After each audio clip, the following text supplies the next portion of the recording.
नमस्कार दोस्तों, स्वागत है आप सभी का एमजीएससी बीकानेर 2.0 के यूट्यूब प्लेटफॉर्म पर। और जैसा कि नोटिस देख लिया होगा आपने, लगभग सारे ग्रुपों में डलवा दिए गए नोटिस कि प्रैक्टिकल एग्जाम्स अब आपकी शुरू होने वाली है। मैंने पहले वीडियो जो डाला था उसमें भी साफ साफ कहा था कि अभी जनवरी में जैसे कॉलेज लगेगी लगते इंटरनल एग्जाम होंगे और उसके बाद में जस्ट 15 तारीख के आसपास प्रैक्टिकल शुरू हो जाएंगे। और डेट वही उन्होंने शुरू किया 15 तारीख से। तो डेट्स ज़्यादा मैटर नहीं करते, लेकिन फिर मैंने शामिल किया है इसमें। फर्स्ट सेमेस्टर कब होंगे, सेकंड थर्ड ईयर के कब होंगे, प्राइवेट रेगुलर अलग अलग बात करेंगे सबकी।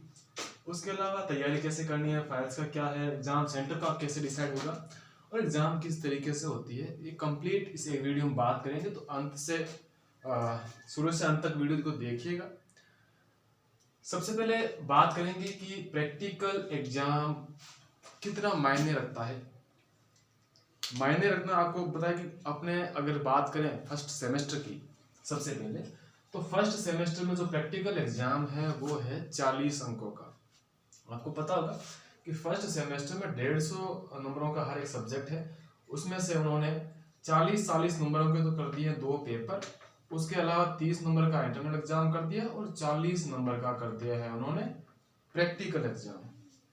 तो फर्स्ट सेमेस्टर में तो 40 नंबर का है हर सब्जेक्ट में। उसके अलावा सेकेंड ईयर और थर्ड ईयर की जब हम बात करते हैं तो उसमें वही पहले वाला सिस्टम है, 65 नंबर का प्रैक्टिकल आपका होने वाला है। ठीक है, तो अच्छा खासा वेटेज ये रखता है अपने आप में।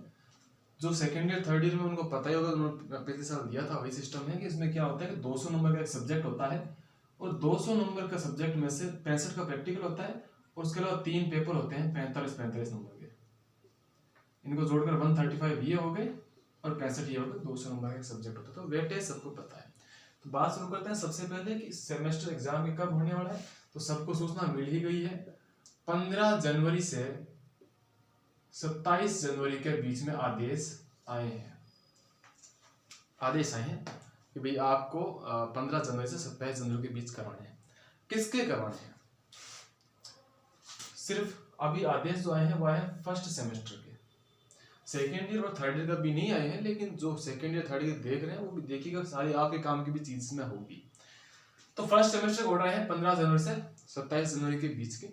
अब बात करते हैं कि प्राइवेट की क्या डेट रहने वाली है और रेगुलर या जो एक्स स्टूडेंट है उनकी क्या डेट रहने वाली है। आपको कैसे पता चलेगा कि आपका प्रैक्टिकल किस दिन है?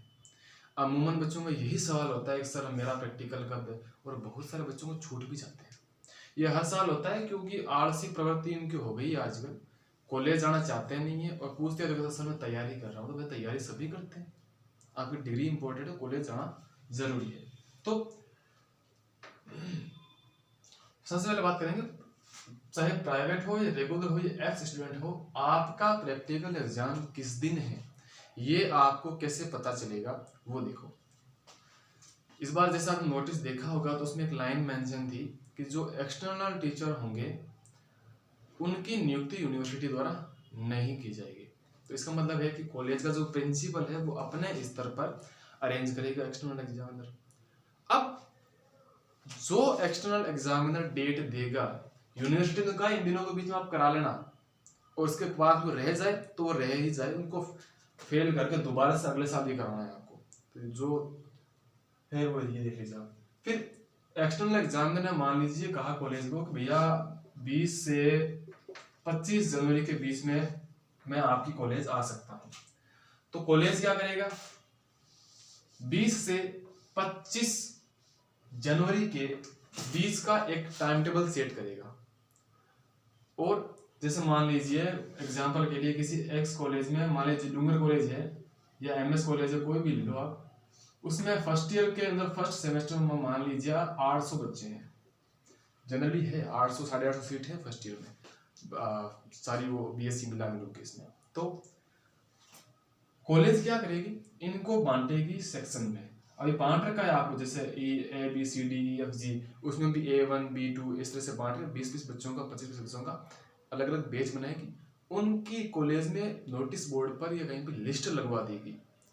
उस लिस्ट में क्या क्या मेंशन होगा, जैसे मान लीजिए आपका नाम है राजेश, जो भी नाम है, आपके पिताजी का नाम मान लीजिए हरिश्चंद्र, जो भी है, आपकी क्लास, आपका सेक्शन, और आपका प्रैक्टिकल सब्जेक्ट जैसे केमिस्ट्री है, बॉटनी है, वो तो ऊपर लिखा होगा, केमिस्ट्री प्रैक्टिकल की अलग लिस्ट लगेगी, जूलॉजी प्रैक्टिकल की लिस्ट की अलग लगेगी, फिजिक्स की अलग लगेगी। तो जो सब्जेक्ट वाइज अलग अलग डिपार्टमेंट में लिस्ट लगेगी, जिसमें आपका नाम, पिताजी का नाम, क्लास, सेक्शन और आपकी जो लिस्ट होगी जिस सारे स्टूडेंट्स की, उसके नीचे पेन से वो लिख देंगे कि मान लीजिए 22 जनवरी को है और सुबह 10 बजे है, बस। अब जो विद्यार्थी मुझे सिस्टम देख रहे हैं उनसे स्पष्ट निवेदन है, किसी भी ग्रुप के भरोसे ना रहें। ग्रुप वाले डाले तो डाले, वरना उनका कोई नुकसान नहीं है। आप करें क्या, 15 से तो आदेश आए हैं, उससे पहले कॉलेज वाले जो प्राइवेट विद्यार्थी हैं उनकी प्रैक्टिकल ट्रेनिंग भी करवाएंगे। तो किसी भी परिस्थिति में ये जो है 18 जनवरी से 19 जनवरी से पहले वो शुरू नहीं करवाएंगे जनरली। तो आप करना 16 या 17 तारीख को कॉलेज जाके एक बार देख लेना लिस्ट, नोटिस बोर्ड जो भी है, उसमें आप अपना देख लीजिएगा केमिस्ट्री का किस दिन प्रैक्टिकल है, जूलॉजी का किस दिन है, बॉटनी का किस दिन है, अलग अलग डेट और टाइम आप नोट कर लीजिएगा। तो आपको पता लगने का सिर्फ एक स्रोत है, वो है कॉलेज का नोटिस बोर्ड। कॉलेज के नोटिस बोर्ड पर लिस्टें लगेगी जिसमें आपको देखना है। चलिए ये क्लियर हुआ। ये सेम सिस्टम सेकंड और थर्ड ईयर का रहने वाला है। सेकंड और थर्ड ईयर के जो प्रैक्टिकल एग्जाम हैं वो होने वाले हैं फरवरी में। मान के चलिए लगभग 15 फरवरी 20 फरवरी के बाद ही इनके शुरू कर पाएंगे, क्योंकि उससे पहले सेमेस्टर एग्जाम वालों का प्रैक्टिकल करवाएंगे अभी, उसके बाद इनके मेन एग्जाम भी होंगे। जैसे इनके मेन एग्जाम खत्म होते हैं, सेकंड थर्ड ईयर एग्जाम जो है स्टूडेंट्स हैं इनके प्रैक्टिकल शुरू करवा दिए जाएंगे। तो सिस्टम वही रहना है इनका भी, उनको भी कॉलेज में नोटिस बोर्ड से जो लिस्टें लगेगी उससे पता चलेगा कि किस दिन होगा।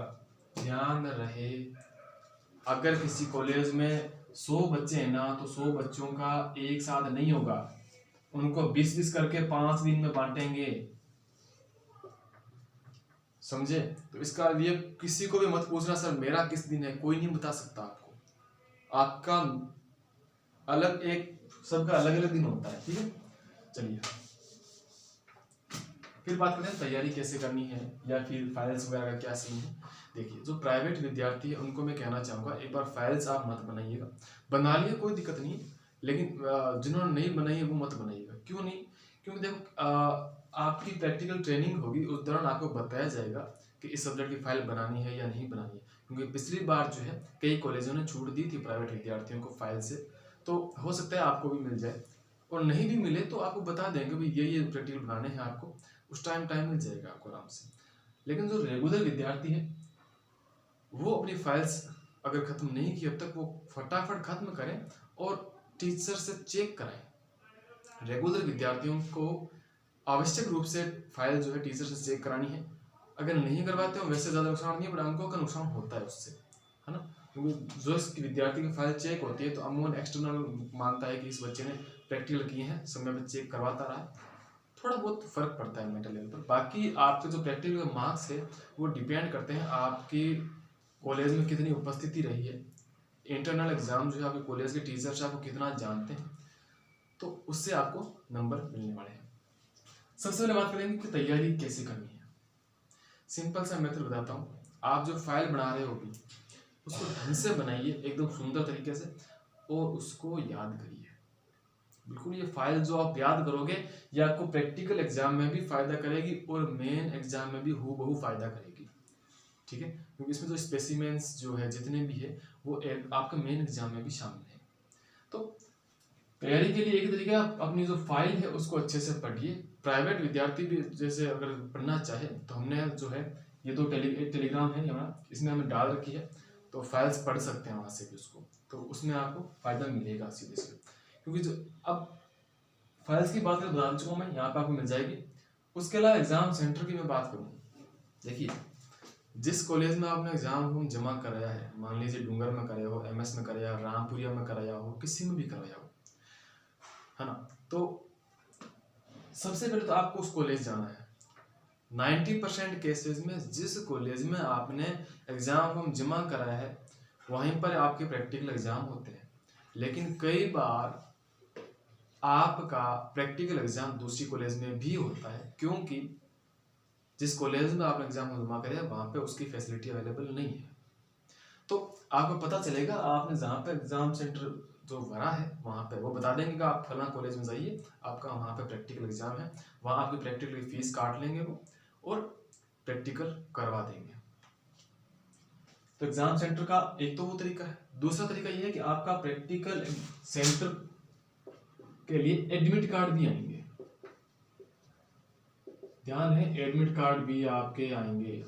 उस एडमिट कार्ड पर भी आपके लिखा हुआ मिलेगा कि आपका प्रैक्टिकल एग्जाम किस कॉलेज में है। और प्रैक्टिकल एग्जाम डाउनलोड करने की साइट वही है univindia.net, univindia.net। इस पर विजिट करते रहिए, आपको मिल जाएंगे, है ना। फिर आती है सबसे महत्वपूर्ण बात, ठीक है फाइल भी बना ली, कॉलेज जाके हमने ये भी देख लिया कि मेरा प्रैक्टिकल किस दिन है, फाइल पढ़ भी ली, सब कुछ कर लिया, अब बताओ एग्जाम कैसे होगा। देखो एग्जाम होने के लिए मैं बता देता हूँ वन बाय वन क्या प्रोसेस रहने वाली है। सबसे पहले आपके बेस बना दिए जाएंगे, आपको पता चल जाएगा भाई आपको प्रैक्टिकल किस दिन है, चलिए बेस बना दिए। फिर बताओ आप एग्जाम के सेम दिन कॉलेज जाएंगे, जाने के बाद आपको रोल नंबर के हिसाब से सीट पे बिठा दिया जाएगा, और बिठाने के बाद में अब आपके सामने दो तरह की प्रोसेस होगी। एक तो होगी स्पॉटिंग वाला और दूसरा होगा रिटन वाला और तीसरा होगा डाइसेक्शन या प्रैक्टिकल, जैसे अपने एक्सपेरिमेंट, केमिस्ट्री में एक्सपेरिमेंट होते हैं अलग से, तो एक्सपेरिमेंट।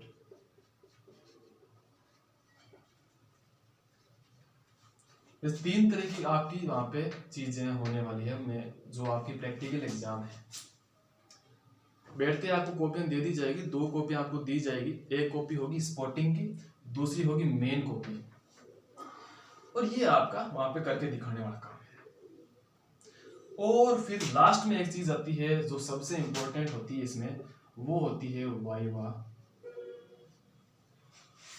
एक एक करके बात करेंगे इस पर, तो चलिए खुल के ही कर लेते हैं इस पर, आपको समझ में आ जाए, ठीक है, ये समझ गए होंगे आप।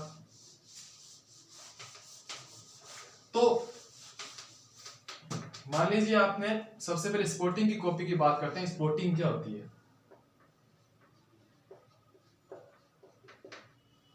आप में से जो कॉलेज जाते हैं रेगुलर, उनको पता है कि आपकी लेबोरेटरी में बहुत सारे प्लांट्स, या फिर अगर जूलॉजी की है तो उसमें बहुत सारे एनिमल्स जार में रखे होते हैं, हार्बेरियम में रखे होते हैं। तो उनमें से कोई 7 या 5, जनरली पहले जो पिछले साल का सिस्टम था उसमें 7 रखे जाते थे, ठीक है। तो उसमें से 5 या 7, इस बार अंक भी कम है, 40 अंक है, पिछली बार 65 अंक थे। 5 या 7 हर जो स्पोर्ट्स है वो आपके सामने टेबल पर रख दिए जाएंगे। मान लीजिए एक क्लास है और ये इसका एंट्री गेट है, यहाँ पे टीचर बैठा होगा और यहाँ पे आप सब लोग बैठे अपना काम कर रहे होंगे। यहाँ पे मान जगह खाली, तो इस जगह पर टेबल लगा करके 5 या 7 स्पोर्ट्स रख दिए जाएंगे और एक एक करके भेजा जाएगा। जैसे मान लीजिए 5 स्पोर्ट्स है तो 1 से 5 रोल नंबर के लिए भेज दिए जाएंगे, जाओ खड़े हो जाओ यहाँ पे, एक रोल नंबर यहाँ खड़ा हो गया, 2 यहाँ खड़ा हो गया, 3 यहाँ, 4 यहाँ, 5 यहाँ, एक एक टेबल में खड़े हो गए। अब क्या होगा, आपके सामने एक जार होगा, उस जार में एक जीव रखा हुआ होगा। आपको दिया जाएगा टाइम 3 मिनट का हर टेबल पर। मान लीजिए 1 नंबर रोल नंबर है, वो इस टेबल पर खड़ा है, इसको भी 3 मिनट, सबको 3 मिनट मिलेंगे। उस 3 मिनट में आपको करना क्या है, जो सामने जीव पड़ा है उसका तो चित्र बनाना है, उसका क्लासिफिकेशन लिखना है। अब क्लासिफिकेशन आपने पढ़ा है तो याद नहीं, लेकिन लिखना होता है इसमें। क्लासिफिकेशन के अलावा उसके कोई भी 2, 3, 4 जितने आपको याद है उसके कैरेक्टरिस्टिक फीचर आपको लिखने होते हैं। 3 मिनट में आपको उसका डायग्राम बनाना है जीव का, वो किस फाइलम का है, किस क्लास का है, किस ऑर्डर का है, किस सब ऑर्डर का है, कौन सा जीनस है, आपको लिखना है साइड में। और उसके नीचे 3-4 लाइन लिखिए, जैसे आपने फाइल में लिखा है ना, अभी जो रिकॉर्ड बनाएंगे एज इट इज उसी के हिसाब से आपको यहाँ पे लिखना है 3 मिनट में। आपको 3 मिनट पूरे हो गए, 1 नंबर वाले को कहेंगे सबसे पीछे चलेगा, 5 नंबर वाले को 5 नंबर यहाँ जाएगा, 4 यहाँ जाएगा, 3 यहाँ और 2 यहाँ शिफ्ट हो जाएंगे। यानी 15 मिनट के अंदर ये बच्चे जो है ये 500 स्पोर्ट्स को कर लेंगे। फिर इनको बिठा देंगे, अगले 6 से 10 रोल नंबर को भेज देंगे। समझ गए होंगे? तो इस तरह से आपकी स्पॉटिंग की प्रक्रिया पूरी होगी और स्पॉटिंग की कॉपी जो है उसकी जांच होगी, उसके अंक मिलेंगे आपको। फिर दूसरी चीज आती है रिटर्न वाली जो कॉपी है, जिसे कहते हैं मेन कॉपी। उस मेन कॉपी में क्या होने वाला है वो देखें।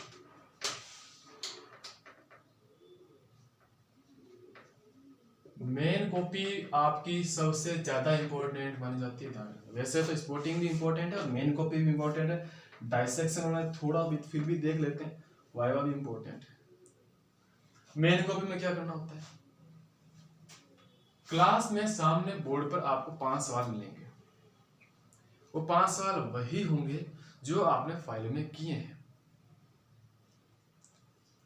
उन 500 सवालों के जवाब आपको लिखना है, ठीक है। क्योंकि आपको 3-4.5 घंटा 5 घंटे की लगभग इसकी ड्यूरेशन रहती है प्रैक्टिकल एग्जाम की, 4 से 5.5 तक वेरी करती है सब्जेक्ट वाइज अलग अलग। तो उतनी देर आप कुछ तो करोगे ना। एक साइड स्पोर्टिंग चलती रहेगी बच्चों की, जो बैठे हैं वो मेन कॉपी में काम करेंगे और 500 सवालों के आपको आंसर उसमें लिखने हैं, ठीक है। फिर आपकी चीज आती है डाइसेक्शन या एक्सपेरिमेंट।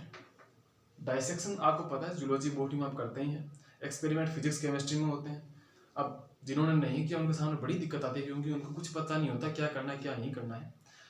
और बाकायदा जो एक्सटर्नल टीचर आता है वो आपका रिजल्ट भी देखता है कि आपने क्या किया है एक्सपेरिमेंट में, या डाइसेक्शन कैसा किया है। वो उस डाइसेक्शन से रिलेटेड जो बातें हैं वो आपको पूछ भी सकता है कि आपने कैसे किया, क्या रिजल्ट आया, क्या इसकी खासियत है इस प्रैक्टिकल की, वगैरह वगैरह। तो डाइसेक्शन भी इम्पोर्टेंट है। और जो सबसे लास्ट चीज है लेकिन सबसे इम्पोर्टेंट चीज है वो है वाइवा। वाइवा सबको पता है, एक तरह का इंटरव्यू टाइप में होता है। टीचर के सामने स्टूडेंट को बुलाया जाता है, उसको पूछा जाता है सवाल सिलेबस के रिगार्डिंग, या फिर हो सकता है जो आपने भी डाइसेक्शन किया है। जैसे मान लीजिए आपने कोई भी डॉग फिश का मान लो स्केल्स निकाले आपने, तो पूछ लेंगे डॉग फिश है उसका क्लासिफिकेशन क्या, कौन से आपने ये सब ऑर्डर का है, कौन सा ऑर्डर का है, या फिर ये पूछ लेंगे इसकी स्केल्स की क्या फीचर्स हैं, पूछ सकते हैं। या फिर हो सकता है आपको जनरल जो सिलेबस चलता है जो आपने पढ़ रखा है वर्णिक से वैसे पूछ ले, वो सवाल पूछेंगे आपको, और आपको जवाब देना पड़ेगा। अगर आप जवाब नहीं दे पाए तो आपका वहां पे भी अंक कटेंगे। फिर जो ज्यादातर स्टूडेंट है उनके सामने अब ये सिचुएशन हो गई यार, फिर पास कैसे होंगे, क्योंकि ना हमने कभी लैब में जाके जीवों को देखा, जब जीवों को नहीं देखा तो स्पोर्टिंग के नंबर वैसे उड़ गए, कॉपी खाली। मेन कॉपी का प्रैक्टिकल को याद हो नहीं हो, इतनी मोटी फाइल है कैसे याद हो। चलो अब तो फिर भी कम हो गई फाइल, छोटी फाइल है, हमारे टाइम हुआ करती थी 150-200 पेजों की। तो वहां पर भी आपको आशा कम दिख रही है। टीचर पूछेगा उसमें भी आपकी हवा उड़ गई, यार पढ़ा नहीं अब तक। तो पास होने का भी जुगाड़ है, वो भी बताएंगे आपको। बट उससे पहले एक चीज आती है, वो आता है रिकॉर्ड आपका, या फाइल जिसे कहते हैं, इसके भी अंक होते हैं, इसके भी मार्क्स होते हैं। तो जो प्रैक्टिकल में आपके जो 40 नंबर है वो 40 नंबर आपके बंटे हुए हैं, डाइसेक्शन में है, मेन कॉपी में है, स्पॉटिंग में है, वाइवा में है और रिकॉर्ड में है। इन सब को मिलाकर होती है आपकी प्रैक्टिकल एग्जाम, ठीक है। तो आई होप आपको अच्छे से समझ में आ गया होगा। अब तैयारी कैसे करनी है तो पहले बता रहा हूँ, अभी टाइम है आपके पास, फाइल को ढंग से पढ़िएगा, उसी में से डिट्टो सवाल आपके आने वाले हैं। केमिस्ट्री में फिर भी थोड़ी बहुत हेल्प की गुंजाइश रहती है, लेकिन जूलॉजी बॉटनी में हेल्प नहीं होगी, कम से कम रेगुलर विद्यार्थियों की तो नहीं होगी। प्राइवेट कॉलेज का मैं नहीं कह सकता, लेकिन गवर्नमेंट जितने भी कॉलेज हैं वहाँ पे नहीं होती है, केमिस्ट्री में थोड़ी बहुत चल जाती है। तो अभी से तैयारी करनी शुरू कर दीजिए, फाइल पढ़ना शुरू कर दीजिए। एडमिट कार्ड जैसे ही आएंगे आपको uniqueindia.net साइट पर मिल जाएगी। बाकी अपडेट्स वगैरह के लिए व्हाट्सएप ग्रुप और टेलीग्राम ग्रुप है, से ज्वाइन कर लीजिए, लिंक मैं दे दूंगा कमेंट बॉक्स में।